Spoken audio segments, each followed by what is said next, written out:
Ace is the place that knows you can't mow mud. Good morning, guys, and welcome back to Thunderdome Homestead. I've got a rainwater collection video for you guys today. So, as you can see, I went to Ace Hardware, but I also went to Lowe's, Home Depot, another Ace Hardware, and I even had to go to a friend's family's locally owned hardware store to get all the parts I needed, because the supply chain is jinkity janked. If you need stuff, get it now, because basic parts, I had a hard time finding them. So guys, this here is my rainwater catchment system. Which, there it is. So what I did was I started off, I tilled this area up with my tiller. I removed about 6 inches of dirt, and I put cinder block down in the dirt, backfilled with gravel, and I stacked more cinder block to the height to where I can fit a 5-gallon bucket underneath of these spigots here and fill them up. So then I went and got these IBC totes. Well, I already had them, but I got them. They're food grade. They came from a bakery, and they held sweetener. Do not get any of these that have been previously filled with any sort of petroleum product or oil or coolant or any chemical, because yeah, you don't want to be drinking that stuff.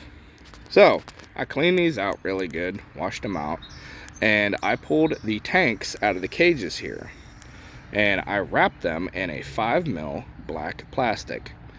So, because what that does, guys, is it keeps the sunlight out, because if you have just the tanks and they're full and they're exposed to the sun, that water is going to, in there, you're going to have algae growth, you're going to have mold growth, and again, that's another no bueno in these things. So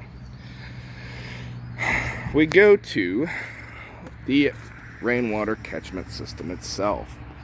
So start off in the gutter here, and I have the leaf filter stuff that goes on top of the gutter, runs down into this downspout, and then you have that flexible downspout there, and runs down into this.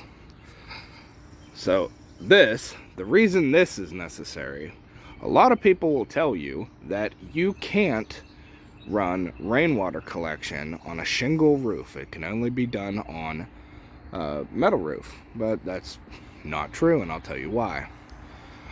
So as that water washes the sediment and debris and stuff off of the shingles and stuff, because that stuff does come off over time, you're gonna have the water that comes down, and the sediment that comes down with it will drop and collect at the bottom, since it's heavier than the water, and the water will circulate back up and out this T right here.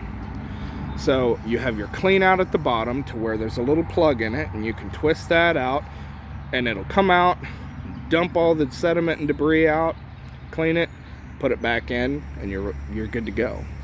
So as that water comes through here, here is a 4-inch, it's an adapter, and it comes with this little part right here, this guy. So what this does is it connects a square downspout system to this round system, which can be run into PVC. So as it comes through that T, it's going to come over here. I have it hose clamped onto this PVC right here, and there's also, if you can see right there, a chunk of pantyhose, which that was even hard to find, you know, supply chain. So I went to multiple stores trying to find something. I went to dollar stores and all this other stuff. I was looking for either cheesecloth or pantyhose or something to use as a filter. And I had to go to like multiple different stores just to find that. So it goes through this PVC. The water will flow down into this one. Okay, once this one's full, it will come up, overflow into this one, and then once it overflows all together, I'll start to see water coming up here, which at that point I'll just let water out of the spigots. But that's gonna take forever, guys. So well, maybe not forever, but it'll take a little bit. So I have that run through the lids, and there's PVC that drops down into the tank for about, I don't know, 6-7 inches. And then I have a rubber gasket that is hose clamped on the other side of this lid to keep debris and stuff out here and to keep everything tight and all that fun jazz. So then you have another one of those, and then this, all this is 3-inch PVC, by the way.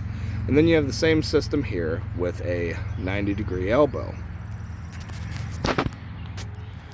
So guys, if you saw my other video about water, you know that my main backup is the hand pump. This is backup 2.0.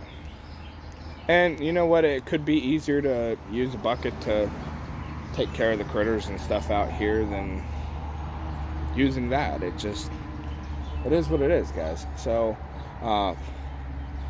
moral of the story is supply chain be messed up. Get what you need now, because I had a hard time finding basic parts just to put this together. And it's not perfect, but it'll do the job. So, and I don't have time to be messing around with stuff for forever either. So, alright guys, also had baby bunnies born this morning. It's a bit chilly, so hopefully they do alright with the temperature. Obviously they're very fragile after they're first born, and if they get too cold, well, yeah, they're not gonna like that. So, alright guys, hopefully you got something out of this. If you did, like, share, and subscribe. If you have any questions, put them down below. I'll try to answer them to the best of my ability. Alright guys, we'll talk to you later.